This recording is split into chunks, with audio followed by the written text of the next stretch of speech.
Welcome to Night Empires. Before we begin tonight's journey, take a moment to like the video, subscribe to the channel, and leave a comment telling us which country you're listening from.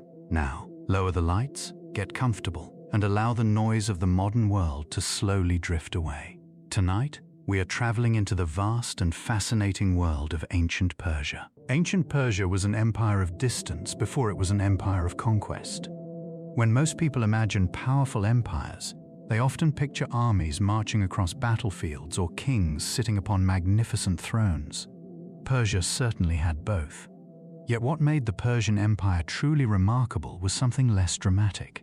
It was scale. The Persian world was enormous. Its lands stretched across deserts, mountains, fertile valleys, coastal plains, and great rivers. At its height, the empire connected peoples who spoke different languages, followed different customs, and lived hundreds or even thousands of miles apart. Long before modern nations existed, Persia was already managing a world of extraordinary diversity. The homeland of the Persians lay on the Iranian plateau, a vast region that still dominates much of modern Iran today. This landscape was not gentle. Towering mountain ranges divided communities from one another. Dry deserts stretched across the horizon.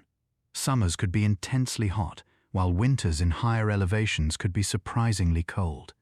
Life required adaptation. People learned where water could be found.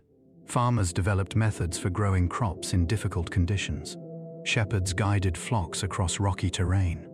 Small settlements appeared in valleys where life was slightly easier. Over generations, these communities developed their own traditions and identity. The land itself shaped the people. Those who lived here understood patience. They understood distance. Travel was slow. Communication was difficult. Survival depended upon planning ahead. These lessons would later help Persian rulers govern one of the largest empires the world had ever seen. Yet before Persia became powerful, it existed among many competing kingdoms.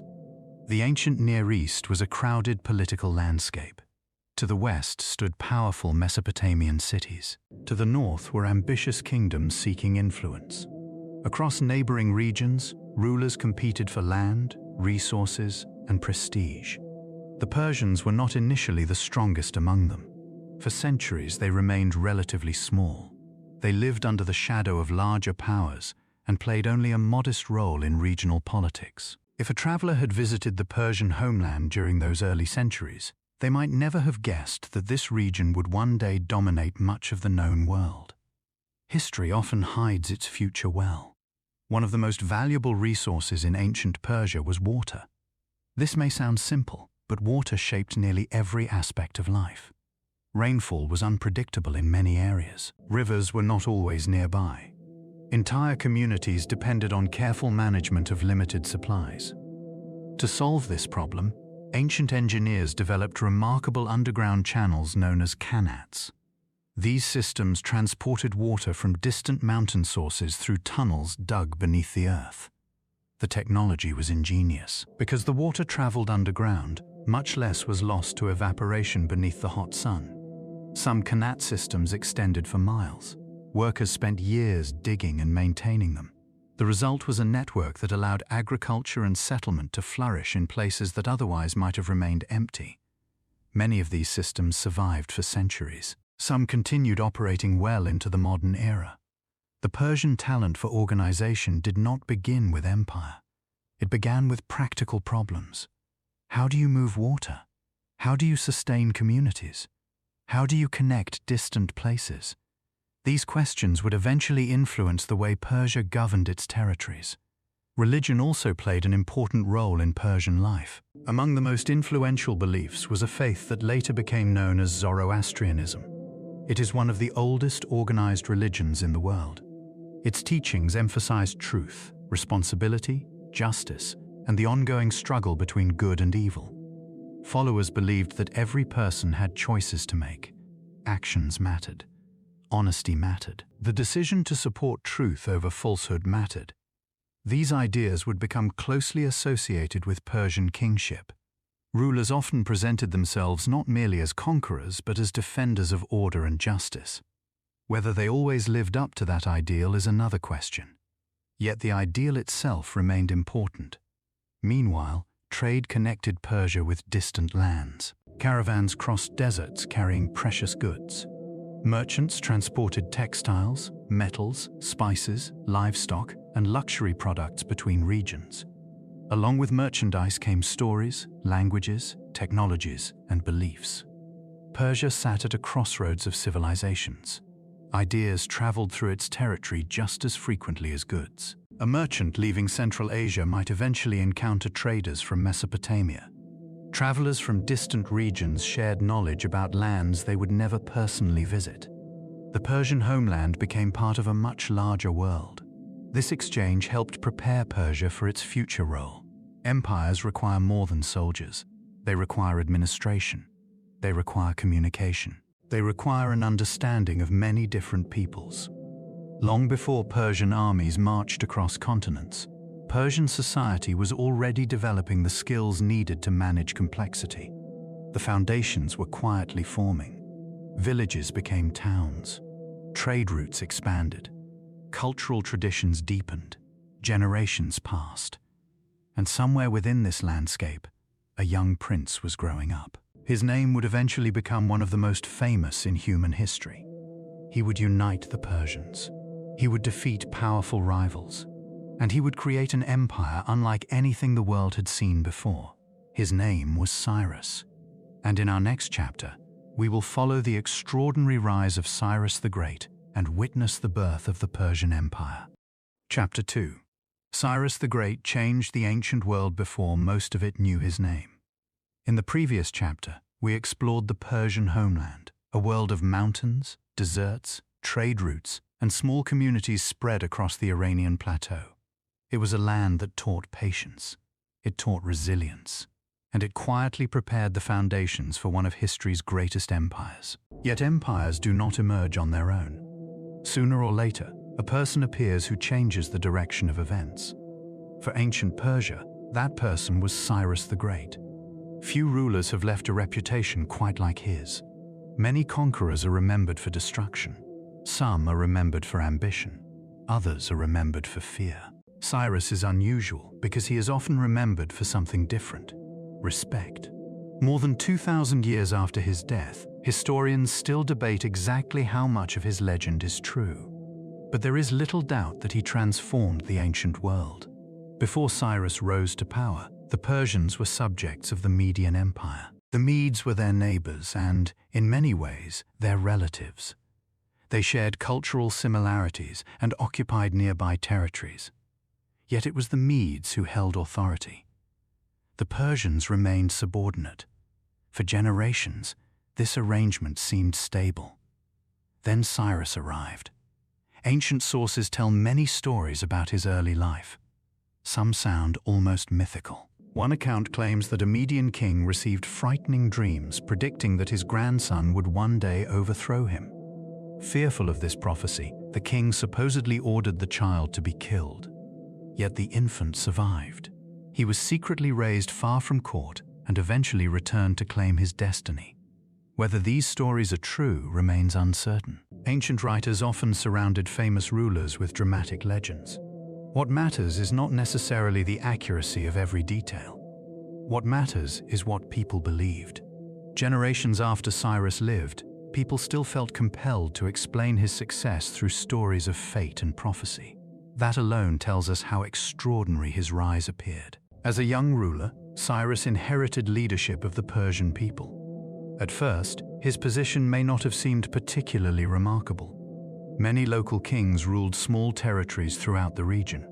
But Cyrus possessed unusual talent. He understood politics. He inspired loyalty. And he recognized opportunities where others saw obstacles. Around 550 BC, he launched a challenge against Median authority. The conflict that followed changed history. The Persians defeated the Medes and absorbed their kingdom. For many conquerors, victory might have ended there. Yet Cyrus approached power differently. Instead of destroying Median institutions, he preserved many of them. Officials continued serving. Administrative systems remained intact. Former enemies became partners. This pattern would define much of Cyrus's career. he understood that ruling people often required cooperation more than punishment. The newly expanded Persian kingdom quickly attracted attention. Neighboring rulers began watching Cyrus carefully. Some were curious. Others were worried. They had good reason to be. To the west lay the wealthy kingdom of Lydia. Lydia controlled important trade routes and possessed enormous riches. Its ruler, King Croesus, was famous throughout the ancient world. His wealth became legendary. Even centuries later, people still used his name as a symbol of great fortune. Croesus believed he could stop Persia's rise. Instead, he became part of it. When war erupted between Lydia and Persia, Cyrus moved with impressive speed. Campaigns unfolded across western Anatolia. Eventually, the Persian army captured Sardis, the Lydian capital. The victory stunned observers. One of the wealthiest kingdoms in the world had fallen. Yet once again, Cyrus followed a familiar strategy. Rather than destroying the conquered population, he incorporated them into his growing empire. Trade continued. Cities remained active. Local traditions survived. Persian authority expanded without requiring complete cultural replacement. This approach made the empire stronger. People were often more willing to accept Persian rule because they were allowed to retain elements of their own identity. As Persia expanded, Cyrus developed a reputation that reached far beyond the battlefield. He was becoming known not only as a conqueror, but as a ruler. There is a difference. Conquest wins territory. Governance keeps it. Many ancient kings excelled at the first task. Far fewer succeeded at the second. Cyrus appeared capable of both. Soon his attention turned toward an even greater prize: Babylon. Few cities possessed a reputation equal to Babylon's. Its walls were famous. Its temples attracted visitors from distant lands. Its wealth was immense. Its history stretched back centuries. To many people, Babylon seemed permanent. The city represented one of the great centers of civilization. Yet even great cities can change hands. In 539 BC, Persian forces approached Babylon. Ancient accounts describe a remarkably swift conquest. Some stories claim Persian engineers redirected parts of the Euphrates River, allowing troops to enter areas that were normally protected by water. Historians continue debating exactly how events unfolded. What is clear is that Babylon fell with surprisingly little destruction. For Cyrus, this victory changed everything. The Persian Empire suddenly became the dominant power of the ancient Near East. Its territories now stretched across enormous distances. Millions of people lived under Persian rule. Different languages, religions, and cultures existed within a single political system. Managing such diversity would challenge any ruler. Yet Cyrus continued pursuing policies that emphasized stability and cooperation. One of his most famous decisions involved the Jewish population living in Babylon. Many had been exiled from their homeland decades earlier. Cyrus allowed them to return and rebuild their temple in Jerusalem. This decision earned him lasting admiration. In Jewish tradition, he became one of the few foreign rulers remembered positively. His reputation spread across cultures. Babylonians respected him. Persians admired him. Greek writers later praised him. Such widespread approval was rare. Ancient rulers usually appeared heroic to their own people and threatening to everyone else. Cyrus often inspired a different response. People who never met him still remembered him as a fair ruler. Part of this reputation survives through an artifact known today as the Cyrus Cylinder. This clay document contains inscriptions describing Cyrus's rule and his policies toward conquered peoples. Although modern interpretations sometimes go beyond what the text actually says, the cylinder remains one of the most famous artifacts from the ancient world. It offers a glimpse into how Cyrus wanted to be remembered: as a restorer, a protector, a legitimate king, not merely a conqueror. By the end of his life, Cyrus had created the largest empire the world had yet seen. The Persian Empire stretched across vast territories and connected countless communities. Roads linked distant regions. Trade flourished. Administration expanded. The foundations of imperial Persia were firmly in place. Yet the empire was still young. New challenges awaited. Future rulers would need to organize these enormous lands, strengthen government institutions, and maintain unity across great distances. Those responsibilities would eventually fall to another remarkable king, a ruler who would transform Persia from a successful empire into one of the most efficient states of the ancient world. And in our next chapter, we will meet Darius the Great, the architect of Persia's golden age. Chapter 3. Darius the Great turned a vast empire into a system. Empires can be conquered in a generation. Keeping them together is far more difficult. When Cyrus the Great died, he left behind something extraordinary. His empire stretched across enormous distances and contained millions of people from many different cultures. It was larger than any empire the world had seen before. Yet size alone was not enough. A vast empire can quickly become a fragile empire if it lacks organization. Roads must be maintained. Taxes must be collected. Messages must travel. Governors must remain loyal. Laws must be enforced. The larger an empire becomes, the more complicated these tasks grow. The future of Persia depended on solving these problems. That responsibility eventually fell to a ruler known as Darius the Great. If Cyrus was the founder of the Persian Empire, Darius was its architect. He transformed a successful conquest into a functioning system. Many historians consider him one of the greatest administrators in ancient history. Yet his path to power was far from simple. Following the death of Cyrus and the reign of his son Cambyses II, the empire entered a period of uncertainty. Ancient sources describe political turmoil, rival claims to the throne, and growing instability. Into this confusion stepped Darius. According to his own inscriptions, he defeated challengers and restored order throughout the empire. Whether every detail of these accounts is completely accurate remains a subject of debate. What is clear is that Darius emerged as Persia's ruler and quickly demonstrated remarkable ability. The empire he inherited was enormous.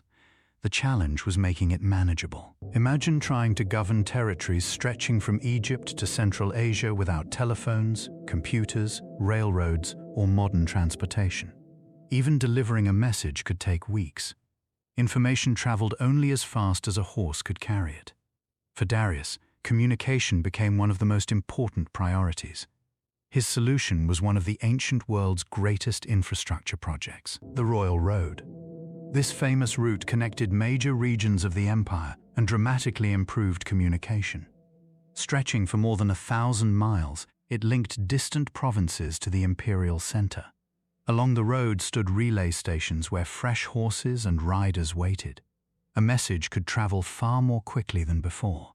Ancient observers were deeply impressed. One Greek historian famously noted that neither snow, rain, heat, nor darkness prevented the royal couriers from completing their journeys.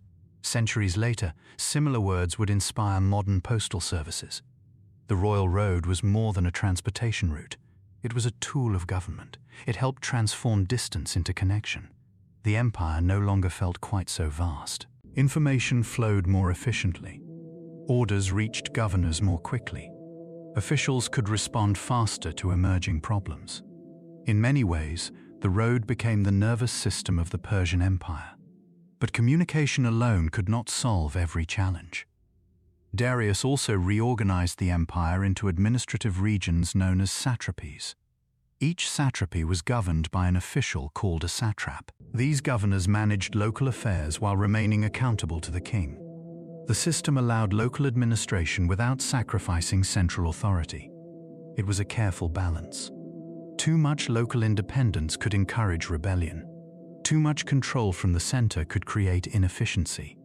Darius attempted to find a middle ground. The result was remarkably effective. Persia became one of the best organized states of the ancient world. The empire's diversity made administration especially challenging. Within Persian territory lived Egyptians, Babylonians, Jews, Greeks, Phoenicians, Medes, Persians, and many others.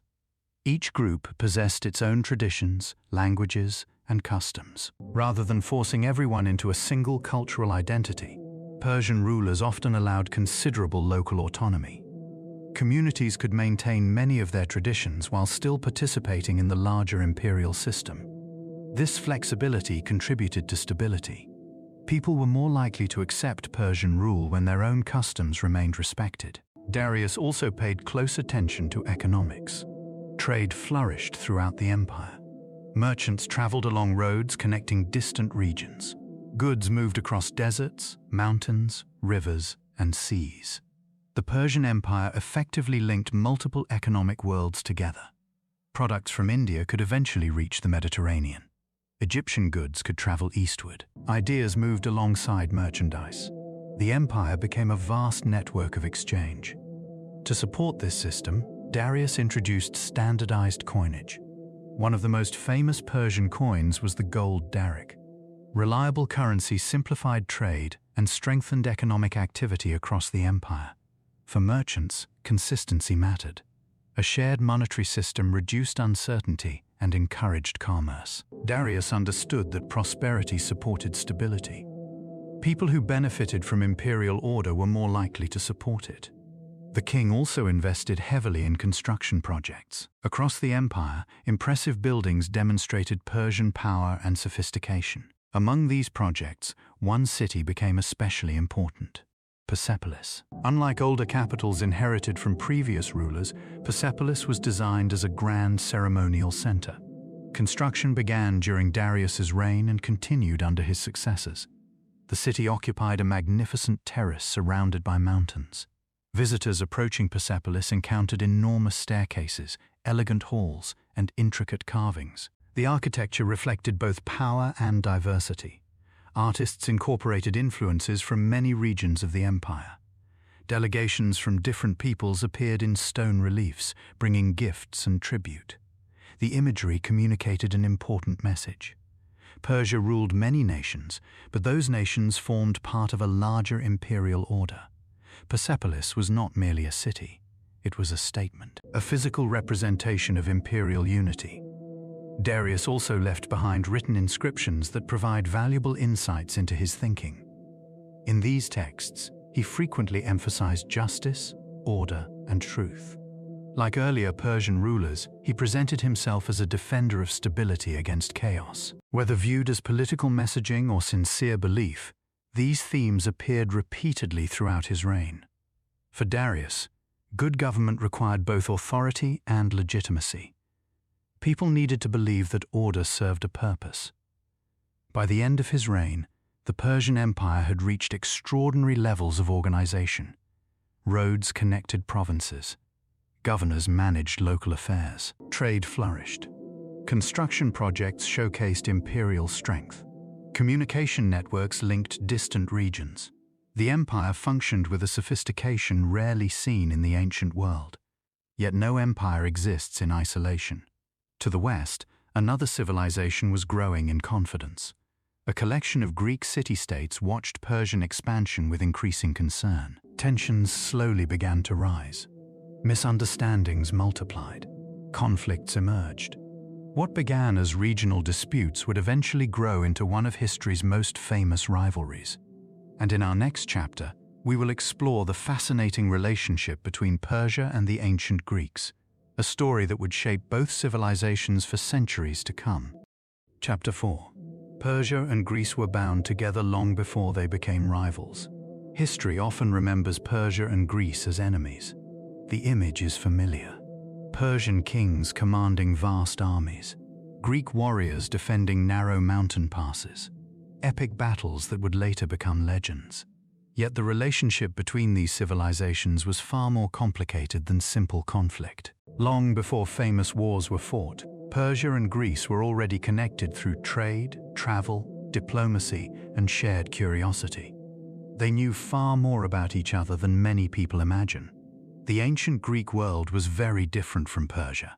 While Persia was a massive empire ruled by a king, Greece consisted of numerous independent city-states. Athens, Sparta, Corinth, Thebes, and many others governed themselves. Each city possessed its own traditions, laws, and ambitions.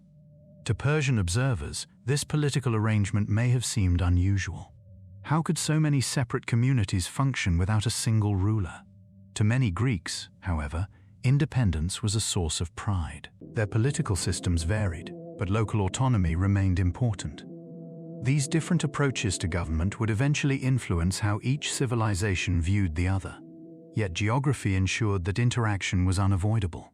The Eastern Mediterranean connected rather than separated people. Merchants crossed the sea carrying goods from port to port.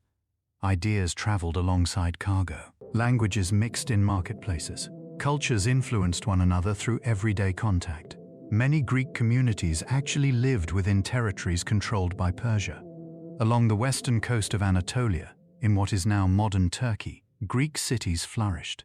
These settlements traded extensively and maintained strong cultural connections to mainland Greece. When Persia expanded into the region, these cities became subjects of the empire. For a time, the arrangement worked reasonably well. Local traditions continued. Trade remained active. Daily life carried on. Persian rulers generally allowed considerable local autonomy. Yet tensions gradually developed. Some Greek cities resented outside authority. Others accepted Persian rule as a practical reality. Different communities responded in different ways. The situation became increasingly complicated. Meanwhile, Greek travelers began describing Persia to audiences back home. Many were deeply impressed. The empire's size alone seemed astonishing. Its roads connected distant lands. Its cities contained immense wealth. Its administration appeared highly organized. For Greeks accustomed to smaller political systems, Persia represented something almost unimaginable in scale. At the same time, stereotypes began to emerge. Greeks sometimes portrayed Persians as excessively luxurious. Persians may have viewed Greeks as divided and unpredictable. These impressions were often exaggerated. Yet such perceptions influenced how both sides understood one another. The relationship slowly grew more fragile. One important turning point came during the Ionian Revolt. Several Greek cities under Persian rule rebelled against imperial authority. The revolt did not begin as a struggle between all of Greece and Persia. Instead, it started as a regional conflict involving specific communities. Nevertheless, events quickly expanded. Athens and other Greek states provided support to the rebels.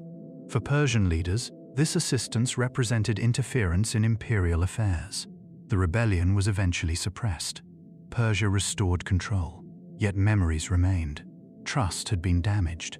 Both sides now viewed each other with greater suspicion. What followed would become one of history's most famous confrontations. Persian rulers sought to punish those who had aided the revolt and secure their western frontier.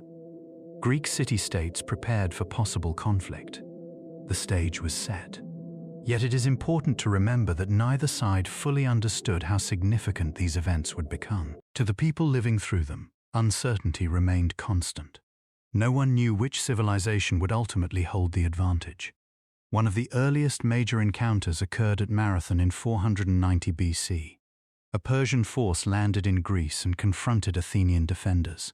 The battle later achieved legendary status in Greek history. Athenians celebrated the victory as evidence that determination could overcome overwhelming odds. For Persia, however, Marathon represented only one episode within a much larger imperial story. The empire remained vast and powerful. A single setback did not fundamentally threaten its existence. Still, both sides learned important lessons.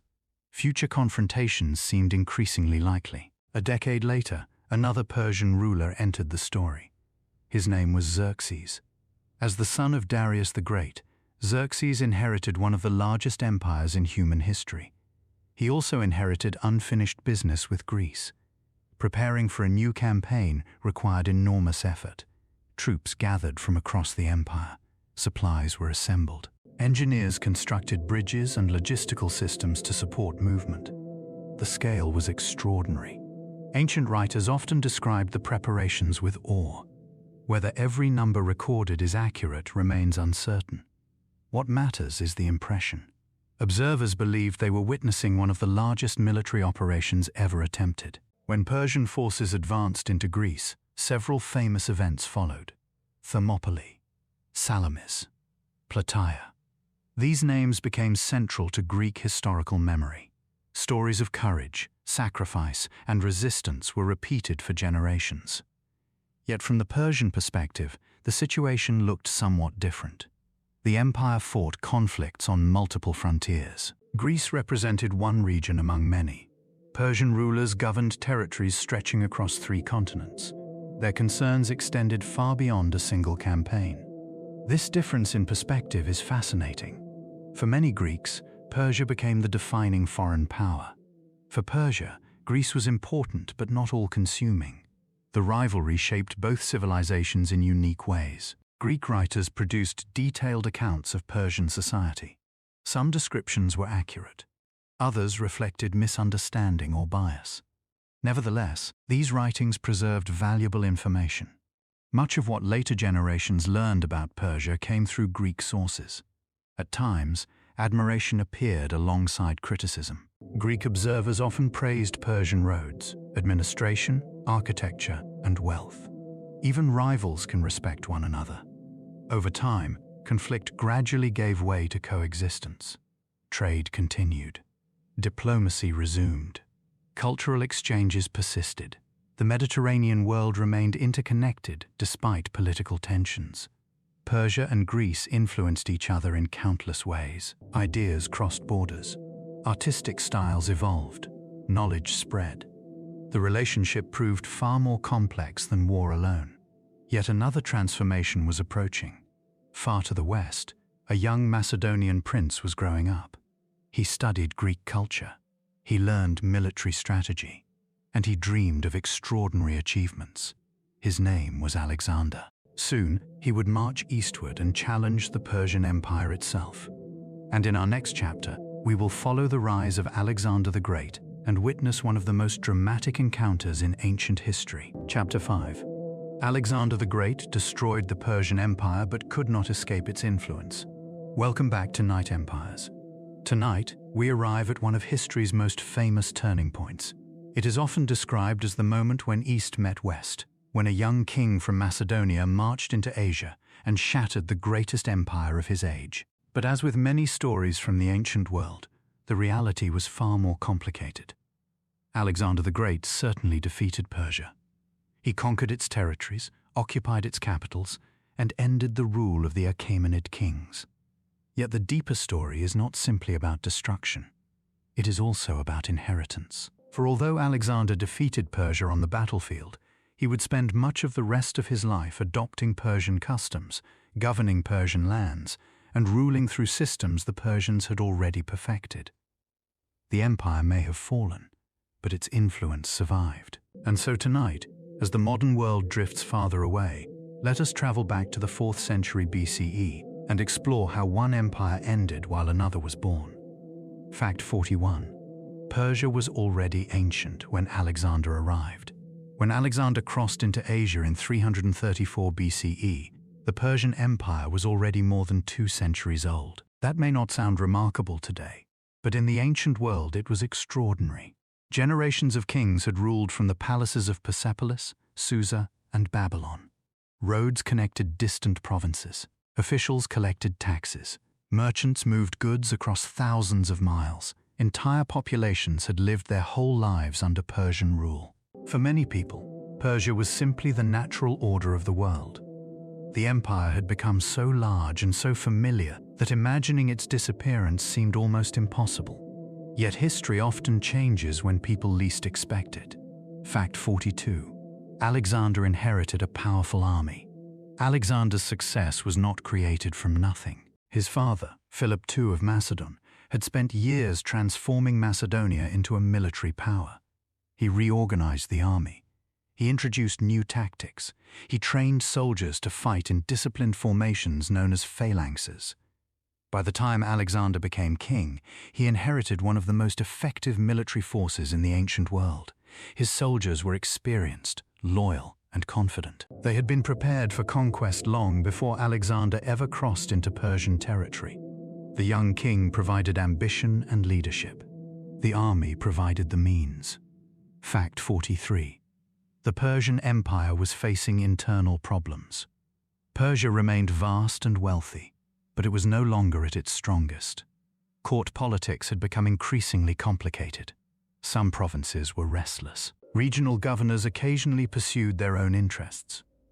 Communication across such a large empire remained difficult despite the royal road. The empire was not collapsing. Far from it. But maintaining control over millions of people across 3 continents required constant effort. Alexander entered a world where Persia still possessed enormous strength, yet also faced challenges that made it vulnerable to an energetic opponent. Fact 44. The Battle of Granicus opened the door. Alexander's first major victory came at the Granicus River in western Anatolia. Persian commanders attempted to block his advance. The battle was fierce. Ancient accounts describe intense fighting along the riverbanks as Macedonian soldiers struggled through the water and up steep terrain. Eventually, Alexander's forces broke through. The victory gave him control over important coastal regions. More importantly, it demonstrated that Persian armies could be defeated. For centuries, Persia had seemed almost unstoppable. Now, a new possibility emerged. The empire could lose. And news of that realization spread quickly. Fact 45. Many cities opened their gates. Not every conquest required a battle. As Alexander advanced, some cities chose surrender over resistance. Local leaders often faced difficult calculations. Should they remain loyal to Persia? Or should they accept the authority of the approaching conqueror? Many chose the second option. Their decisions reduced bloodshed and allowed Alexander to move rapidly across Asia Minor. This pattern would repeat throughout much of the campaign. Military victories mattered, but diplomacy, negotiation, and reputation often mattered just as much. Fact 46. Darius III faced an enormous challenge. At the center of the Persian response stood King Darius III. Ancient historians often portray him as weak, but the situation he faced was extraordinarily difficult. He ruled a gigantic empire. He had to gather armies from distant provinces. He needed to coordinate commanders who spoke different languages and came from different regions. At the same time, Alexander's army remained fast, flexible, and highly motivated. Darius was not merely fighting a battle. He was attempting to defend an entire world. Fact 47. Issus changed the balance of power. The Battle of Issus in 333 BCE became one of the decisive moments of the campaign. Alexander and Darius finally met in person on the battlefield. Although Darius commanded a much larger force, the terrain restricted his ability to use its full size effectively. Alexander exploited the situation brilliantly. His troops broke through key positions. Chaos spread. Eventually, Darius fled. The battle ended in a dramatic Macedonian victory. For many observers, the result was shocking. The King of Kings had been defeated, and suddenly the future of the Persian Empire looked uncertain. Fact 48. Alexander captured the royal family. One consequence of Issus was especially significant. Members of Darius's family fell into Alexander's hands. The capture of royal relatives could have produced humiliation and cruelty. Instead, Alexander generally treated them with respect. Ancient sources emphasize this repeatedly. Whether motivated by strategy, personal values, or political calculation, the decision enhanced his reputation. It also reflected an important reality.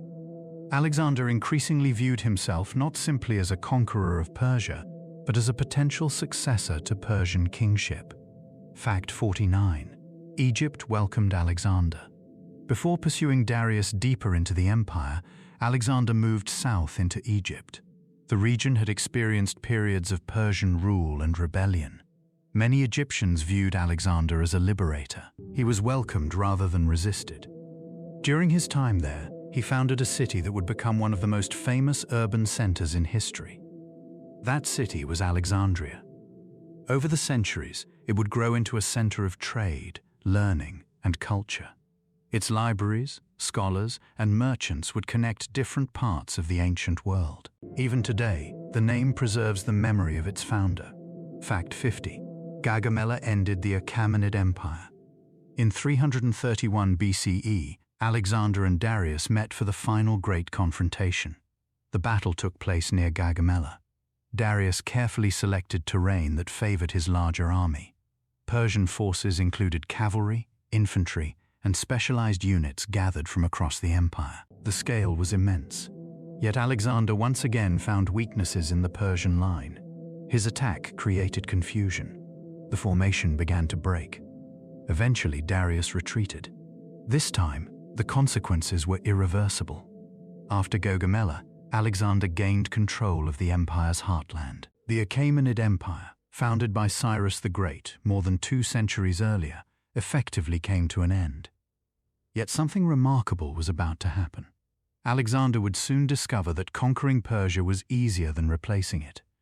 The roads, cities, palaces, and systems built by Persian kings still existed. And before long, the conqueror would begin using them himself. In the next chapter, we will explore how Persian culture survived conquest, influenced Alexander, and helped shape the new world that emerged after the fall of the Achaemenid Empire. Chapter 6. Persian culture survived the fall of Persia and quietly changed Alexander's world. Welcome back to NightEmpires. Many people imagine the fall of the Persian Empire as a sudden ending. A great conqueror arrives, battles are fought, palaces are captured, an empire disappears. But history is rarely so simple.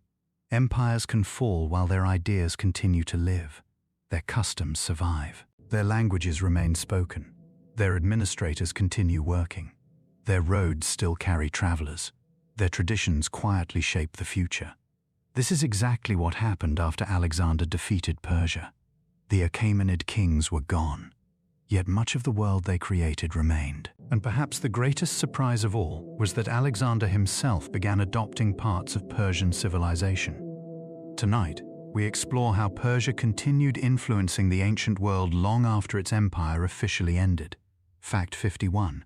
Alexander inherited an empire he could not replace overnight. After the victory at Gaugamela, Alexander suddenly controlled territories stretching across enormous distances.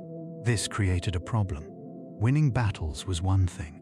Governing millions of people was another. The Persian Empire had spent centuries developing systems for administration. Tax collection worked. Road networks functioned. Provincial governments operated efficiently. Alexander quickly realized that destroying these systems would create chaos. Instead, he often kept them. Many Persian officials remained in office. Local administrations continued functioning. The machinery of empire kept moving. Only now it operated under a new ruler. Fact 52. Persepolis was both captured and destroyed. One of the most dramatic moments of Alexander's campaign occurred at Persepolis. The city represented Persian royal power. Its palaces displayed the wealth and authority of generations of kings. When Alexander entered the city, enormous treasures fell into his hands. Ancient sources describe vast quantities of gold and silver. Yet soon afterward, parts of the palace complex were burned. Historians still debate exactly why. Some suggest revenge for earlier Persian invasions of Greece.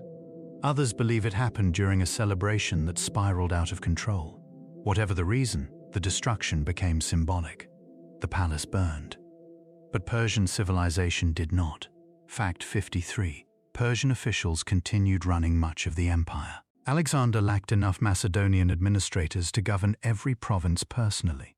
As a result, many experienced Persian officials remained essential. They understood local languages. They knew regional customs. They managed tax systems and infrastructure. Without their knowledge, governing such a vast territory would have been nearly impossible. This created an interesting situation. The conquerors depended heavily on the expertise of the conquered. In many ways, daily life for ordinary people changed less than one might expect. The king was different. The government often looked surprisingly familiar. Fact 54. Alexander began wearing elements of Persian dress. As time passed, Alexander increasingly adopted aspects of Persian royal appearance. He sometimes wore clothing inspired by Persian traditions. To Macedonian soldiers, this could feel strange. They had followed a king raised in Greek culture. Now they watched him embrace customs associated with former enemies. Alexander likely had practical reasons. Persian subjects expected rulers to look and behave in certain ways. Adopting familiar symbols helped establish legitimacy. Yet the decision revealed something deeper. The conqueror was adapting to the empire he had conquered. Fact 55. Not everyone approved. Many Macedonians disliked these changes. They believed their king should preserve traditional customs. Some worried that Alexander was becoming too Persian. Others feared losing their privileged position within the empire. Tensions occasionally surfaced at court. Arguments emerged over identity and loyalty.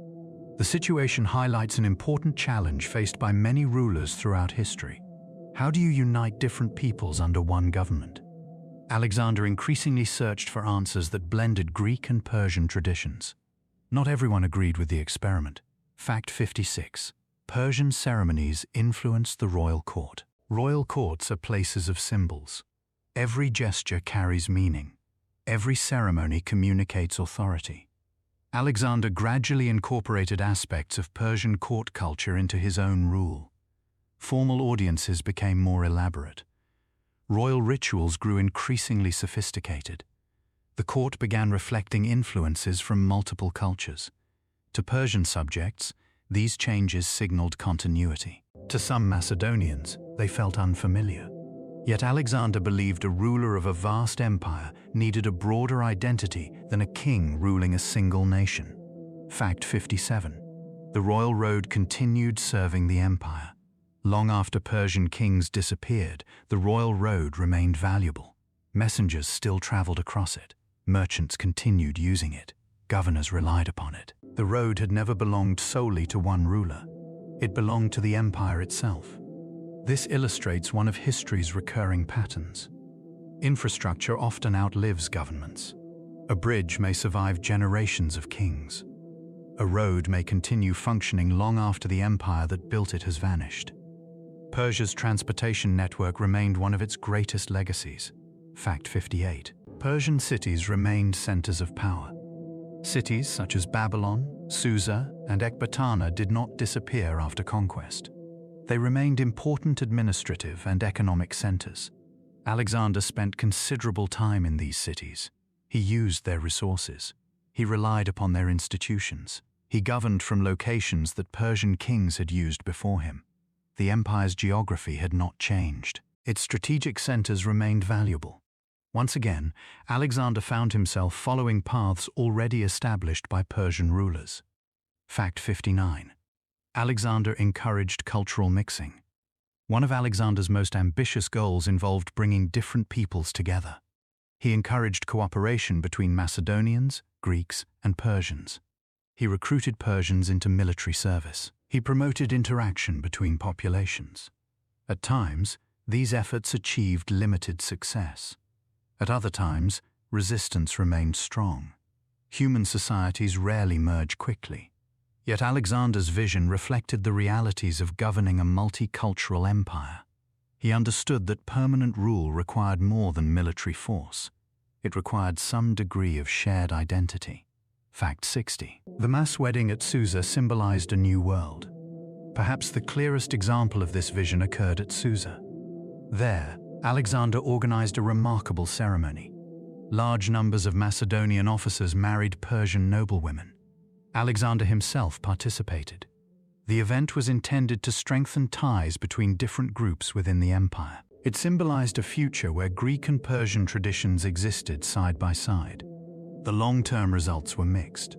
Many of the marriages ended after Alexander's death. Yet the ceremony revealed how deeply Persian influence had entered his thinking. The young conqueror who once invaded Persia as an outsider now imagined an empire built from both worlds. Alexander had defeated the Persian kings, but he had not erased Persia. Its roads carried his messengers. Its cities housed his government. Its officials managed his provinces. Its traditions shaped his court. Its culture influenced his vision of empire. And soon, another dramatic chapter would begin. For Alexander's conquests had created a vast new realm. Yet he would not live long enough to secure its future. In the next chapter, we will explore Alexander's final years, his mysterious death, and the struggle among his successors to control the lands once ruled by Persia. Chapter 7. Alexander's death created a power struggle that reshaped the Persian world. Alexander the Great had conquered an empire stretching from Greece to the borders of India. He had defeated kings, crossed deserts, climbed mountains, and commanded armies across thousands of miles. Yet despite all these achievements, he faced a problem that countless rulers before and after him would encounter. What happens when a conqueror dies? Empires often appear strongest from a distance. Maps show vast territories under a single color. Palaces stand proudly. Armies obey commands. But beneath the surface, stability can depend heavily on one person. When that person disappears, the entire structure may begin to change. And so tonight, we explore Alexander's final years, his mysterious death, and the struggle among his successors that transformed the Persian world forever. Fact 61. Alexander continued moving east. After conquering the Persian heartland, Alexander did not stop. Many rulers might have considered the achievement more than enough. Alexander did not.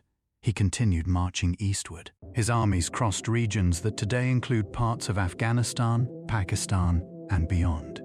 The landscapes varied dramatically. Mountain ranges rose into the sky. Rivers cut through unfamiliar terrain. New cultures greeted the Macedonian army. Each step carried Alexander farther from his original homeland. His empire grew larger, but governing it became increasingly difficult. Fact 62. Distance became one of his greatest challenges. The Persian Empire had always struggled with distance. Even the royal road could not eliminate geography. Alexander inherited the same challenge. Orders required weeks or months to travel. Information moved slowly. Provincial governors often had significant autonomy simply because central authority was so far away. The larger the empire became, the harder it was to maintain direct control. Alexander could win battles quickly. Managing enormous distances proved far more complicated. Fact 63. His soldiers began growing tired. For years, Alexander's army had marched almost continuously. They crossed deserts. They fought battles. They endured extreme weather. Many soldiers had spent much of their adult lives on campaign.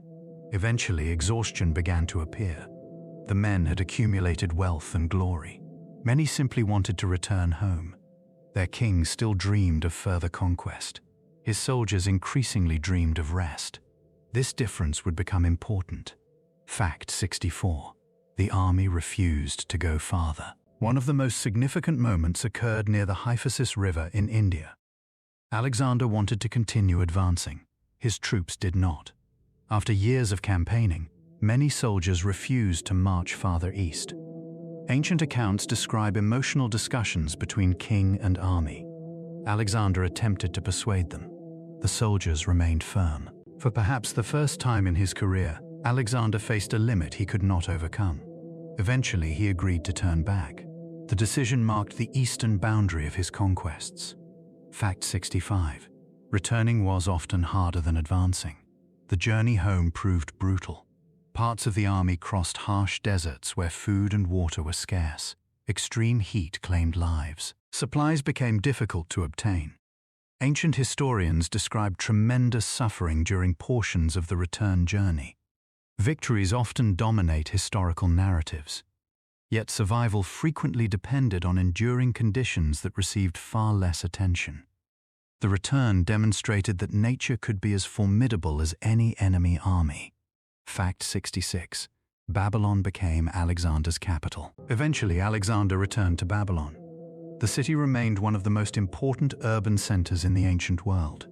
Its location made it ideal for governing a vast empire. Roads connected it to different regions. Trade flowed through its markets. Administrative systems already existed. Persian kings had valued Babylon. Alexander did as well. In many ways, it served as the heart of his new empire. From there, he began planning future projects and campaigns. Fact 67. Alexander died unexpectedly. In 323 BCE, everything changed. Alexander became ill in Babylon. Ancient sources provide varying descriptions of his condition. Some mention fever. Others describe a gradual decline. For days, his health worsened. Then, at approximately 32 years of age, Alexander died. The exact cause remains uncertain. Historians have proposed numerous possibilities, including disease, infection, or other medical conditions. More than 2,000 years later, the mystery remains unsolved. one of history's most famous rulers left behind questions that may never receive definitive answers. Fact 68. He left no clear adult successor. Alexander's death immediately created a crisis. His empire was enormous. Its wealth was immense. Its armies remained powerful. Yet there was no obvious adult heir ready to take control. Different factions supported different candidates. Generals competed for influence. Court politics intensified. The empire suddenly lacked the one figure who had held everything together. What followed was not a peaceful transfer of power. It was a struggle. Fact 69. The successors fought for control. Alexander's leading generals became known as the successors. Rather than preserving a unified empire, many sought power for themselves. Alliances formed and dissolved. Wars erupted. Territories changed hands repeatedly. The conflict lasted for decades. Former companions became rivals. Men who had once fought together now fought each other. The empire Alexander created proved too large and too diverse to remain united under a single ruler after his death. Fact 70. Persia became the foundation of new kingdoms. Although Alexander's empire fragmented, Persian lands remained central to the new political order. Several successor kingdoms emerged. Some ruled Egypt. Others governed Syria, Mesopotamia, and Iran. Many relied upon Persian administrative traditions. Persian cities remained important. Persian roads remained useful. Persian economic networks continued functioning. The names of rulers changed. The foundations of governance often remained remarkably familiar. Once again, Persian civilization demonstrated its resilience. Empires came and went. Persia continued influencing the world around it. Alexander's death ended one chapter of history. But it did not end the story of Persia. In fact, Persian traditions would continue shaping governments, economies, and cultures for centuries to come. New kingdoms would rise from the ruins of his empire. Old cities would remain vibrant. Ancient ideas would survive under new rulers. And in the next chapter, we will explore how Persian culture blended with Greek influences to create a fascinating new world known as the Hellenistic Age. Chapter 7. Alexander's death created a power struggle that reshaped the Persian world. Alexander the Great had conquered an empire stretching from Greece to the borders of India. He had defeated kings, crossed deserts, climbed mountains, and commanded armies across thousands of miles. Yet despite all these achievements, he faced a problem that countless rulers before and after him would encounter. What happens when a conqueror dies? Empires often appear strongest from a distance. Maps show vast territories under a single color. Palaces stand proudly. Armies obey commands. But beneath the surface, stability can depend heavily on one person. When that person disappears, the entire structure may begin to change. And so tonight, we explore Alexander's final years, his mysterious death, and the struggle among his successors that transformed the Persian world forever. Fact 61. Alexander continued moving east. After conquering the Persian heartland, Alexander did not stop. Many rulers might have considered the achievement more than enough. Alexander did not. He continued marching eastward. His armies crossed regions that today include parts of Afghanistan, Pakistan, and beyond. The landscapes varied dramatically. Mountain ranges rose into the sky. Rivers cut through unfamiliar terrain. New cultures greeted the Macedonian army. Each step carried Alexander farther from his original homeland. His empire grew larger, but governing it became increasingly difficult. Fact 62. Distance became one of his greatest challenges. The Persian Empire had always struggled with distance. Even the royal road could not eliminate geography. Alexander inherited the same challenge. Orders required weeks or months to travel. Information moved slowly. Provincial governors often had significant autonomy simply because central authority was so far away. The larger the empire became, the harder it was to maintain direct control. Alexander could win battles quickly. Managing enormous distances proved far more complicated. Fact 63. His soldiers began growing tired. For years, Alexander's army had marched almost continuously. They crossed deserts. They fought battles. They endured extreme weather. Many soldiers had spent much of their adult lives on campaign. Eventually, exhaustion began to appear. The men had accumulated wealth and glory. Many simply wanted to return home. Their king still dreamed of further conquest. His soldiers increasingly dreamed of rest. This difference would become important. Fact 64.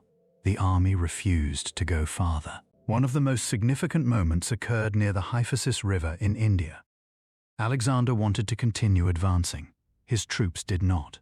After years of campaigning, many soldiers refused to march farther east. Ancient accounts describe emotional discussions between king and army. Alexander attempted to persuade them.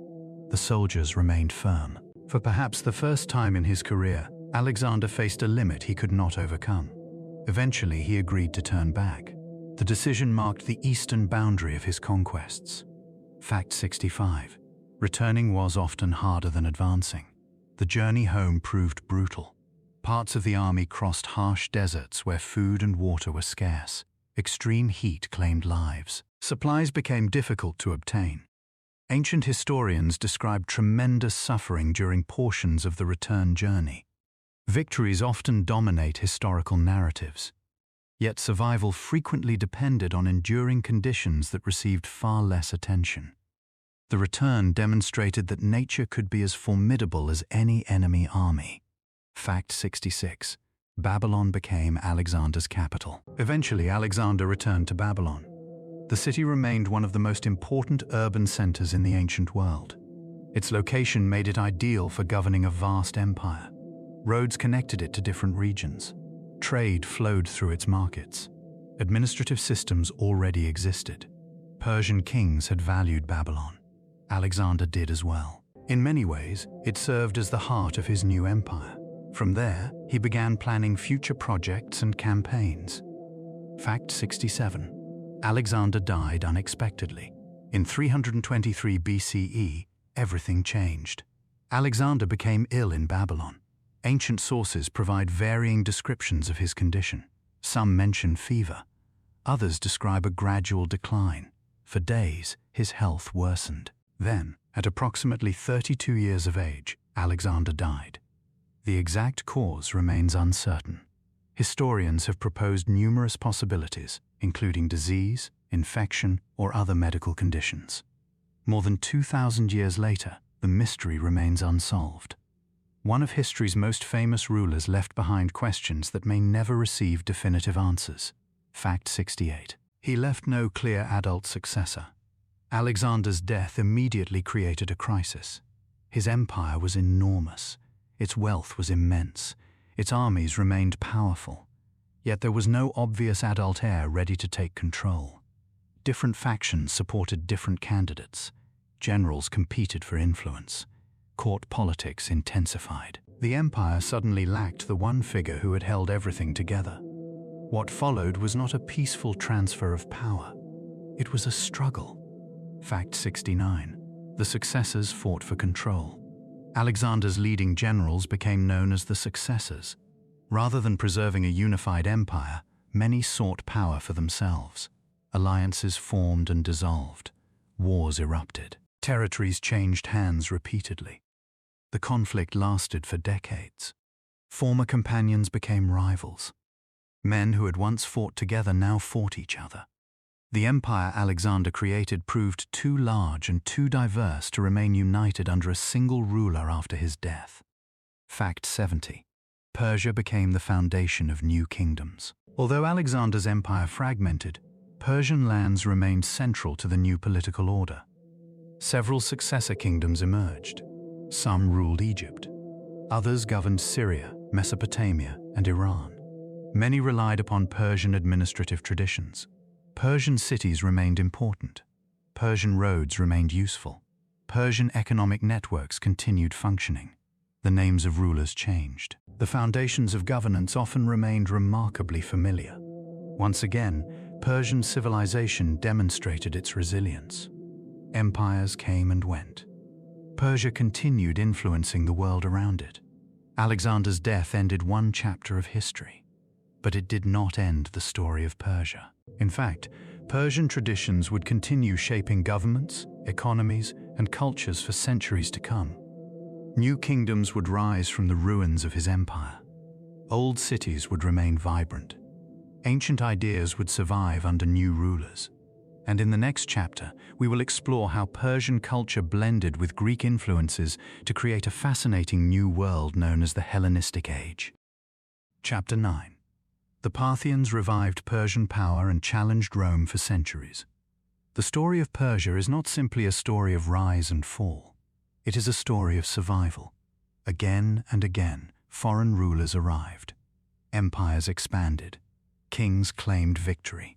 Observers declared that a new age had begun. Yet Persian traditions endured. Languages survived. Communities adapted. And eventually, new powers emerged from the same lands that had once produced Cyrus and Darius. Several centuries after Alexander's death, a new Iranian dynasty began building an empire. Its rulers would not recreate the Achaemenid Empire exactly as it had been. Instead, they would construct something different, something capable of competing with one of the most powerful states in history. That rival was Rome. And for generations, the Parthians would stand between Rome and the East. Fact 81. The Parthians began as a regional power. The Parthians originated in northeastern Iran. At first, they were not the masters of a vast empire. They controlled relatively modest territories. Yet they possessed advantages that would prove important. Their leaders were skilled. Their warriors were mobile. Their position allowed them to expand while larger kingdoms struggled with internal problems. History often begins quietly. Many great empires start not as global powers, but as ambitious regional states. The Parthians were no exception. Fact 82. The Seleucid Empire gradually weakened. By the 3rd and 2nd centuries BCE, the Seleucid Empire faced serious difficulties. Its territories stretched across enormous distances. Rulers struggled to maintain control. Rebellions occurred. Regional governors gained influence. Foreign enemies applied pressure. The challenges were familiar. Large empires frequently discover that expansion is easier than long-term stability. As Seleucid authority weakened, opportunities emerged for ambitious rivals. The Parthians recognized those opportunities and acted upon them. Fact 83. Iranian traditions returned to political power. As Parthian influence expanded, Iranian traditions once again occupied the center of political life. This did not mean returning exactly to the world of Cyrus. Centuries had passed. Societies had changed. Greek influences remained visible. New ideas had spread across the region. Yet the rise of the Parthians marked an important shift. Political leadership increasingly reflected local Iranian traditions rather than foreign dynasties. For many communities, it felt like a return of familiar cultural foundations. Fact 84. Horse archers became their greatest weapon. The Parthians became famous for their cavalry. Their horse archers were especially feared. These warriors could move rapidly across great distances while firing arrows with remarkable accuracy. Unlike slower infantry armies, cavalry units could strike quickly and withdraw before enemies responded effectively. Mobility became one of the defining strengths of the Parthian military. Across open landscapes, speed often proved just as valuable as numbers. The Parthians understood this exceptionally well. Fact 85.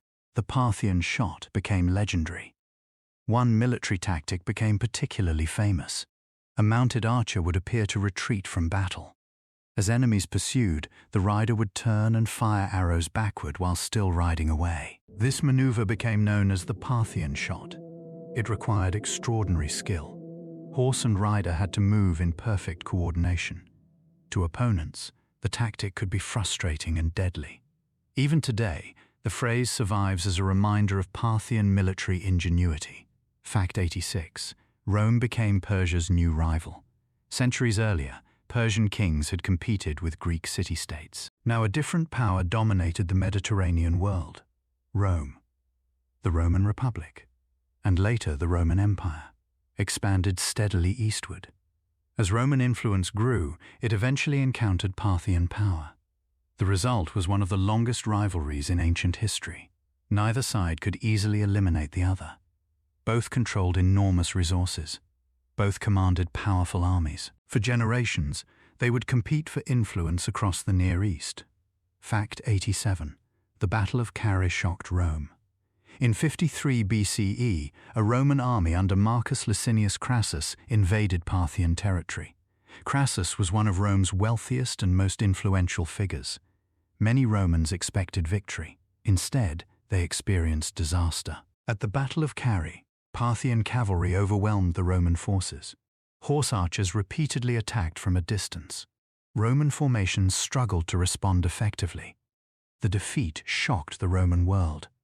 It demonstrated that Rome was not invincible. The Parthians had earned international respect. Fact 88. Trade flourished between East and West. Although Rome and Parthia frequently competed, commerce continued. Merchants crossed borders. Goods traveled between distant regions. Luxury products moved across long trade routes connecting Asia, the Middle East, and the Mediterranean. Silks, spices, precious stones, and fine textiles passed through Parthian-controlled territories. The empire occupied a strategic position between major economic centers. Trade generated wealth and encouraged cultural exchange. Not every relationship between rival powers involved warfare. Many involved business. Fact 89. Persian culture continued evolving. The Parthian period was not simply a revival of the past. It was also a period of change. New influences blended with older traditions. Art evolved. Architecture developed. Religious practices adapted. Languages continued changing. Cultures survive not because they remain identical forever, but because they evolve while preserving important foundations. Persian civilization demonstrated this balance repeatedly throughout its long history. Fact 90. The Parthians prepared the way for another great empire. The Parthian Empire lasted for centuries. Yet eventually it too faced challenges. Internal rivalries emerged. Political tensions increased. New leaders sought greater authority. By the 3rd century CE, another Iranian dynasty began rising to power. They would claim direct connections to the ancient kings of Persia. They would build monumental cities. They would challenge Rome even more aggressively. And they would create what many historians consider the last great empire of ancient Persia. These rulers were the Sassanids, and their story would become one of the most remarkable chapters in Persian history. The Parthians proved that Persian power had not vanished after Alexander. It had merely transformed. The lands of Iran once again stood at the center of world events. Their armies challenged Rome. Their merchants connected continents. Their traditions endured through centuries of change. And in our final chapter, we will explore the rise of the Sassanid Empire, the last great age of ancient Persia, and the extraordinary legacy that Persian civilization left to the modern world. Ancient Persia disappeared as an empire but never truly vanished. For thousands of years, Persian civilization witnessed extraordinary change. Kings rose and fell. Empires expanded and contracted. Cities flourished and declined. Invaders arrived from distant lands. New religions emerged. New governments took shape. Yet throughout all these transformations, something remarkable endured. Persia never truly disappeared. The names changed. The rulers changed. The borders changed. But the civilization itself continued influencing the world around it. And so tonight, as our journey slowly comes to an end, let us explore the final great age of ancient Persia and the legacy it left behind. Fact 91. The Sassanid Empire claimed the heritage of ancient Persia. In the 3rd century CE, a new dynasty rose to power. These rulers became known as the Sassanids.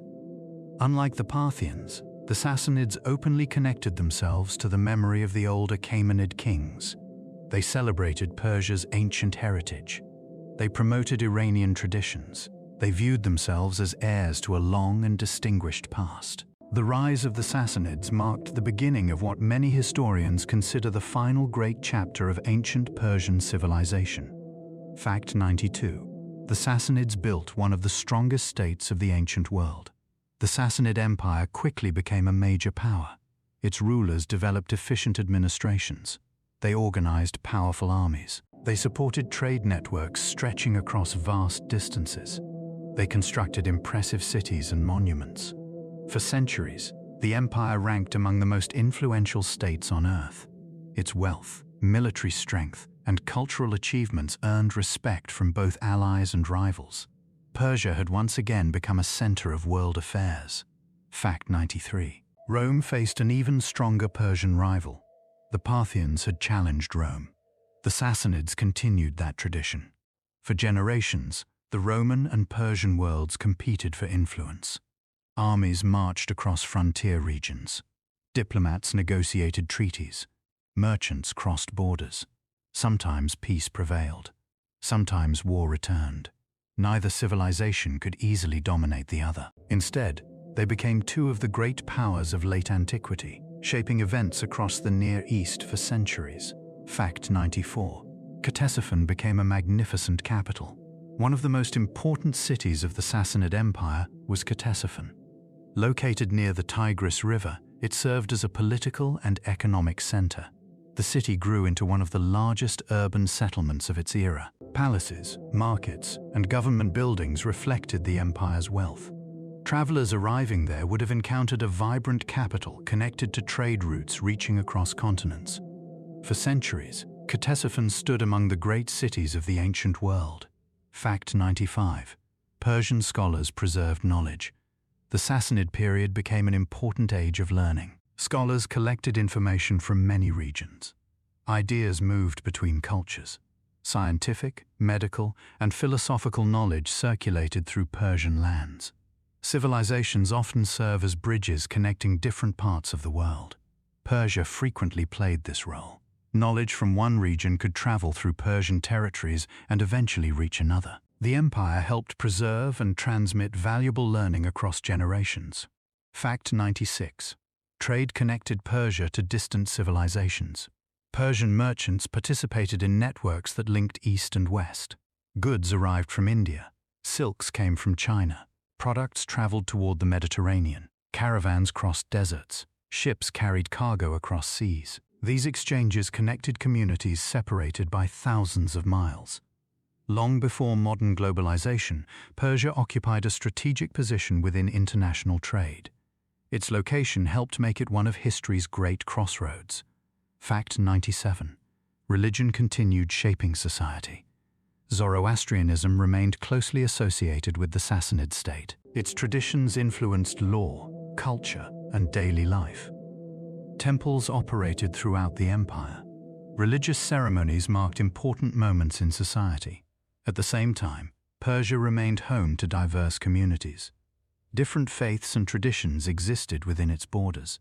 The empire reflected the complexity that often accompanies large and multicultural societies. Fact 98. A new era began in the 7th century. During the 7th century CE, profound changes transformed the region. The rise of Islam reshaped political and religious life across the Middle East. Arab armies expanded rapidly. The Sassanid Empire faced enormous challenges. Years of conflict had weakened the state. Resources were strained. Leadership struggled to respond effectively. Eventually, the ancient Persian Empire came to an end. Yet once again, Persian civilization itself survived. Fact 99. Persian culture adapted rather than disappeared. The fall of the Sassanid state did not erase Persian identity. Languages continued evolving. Literature flourished. Artistic traditions survived. Administrative knowledge remained valuable. Over time, Persian culture became deeply woven into the broader Islamic world. Its influence reached courts, scholars, poets, and governments across vast regions. The empire ended. The civilization endured. This pattern had appeared throughout Persian history. Adaptation became one of its greatest strengths. Fact 100. The legacy of Persia still surrounds us today. Perhaps the most remarkable fact of all is that Persia's influence remains visible even now.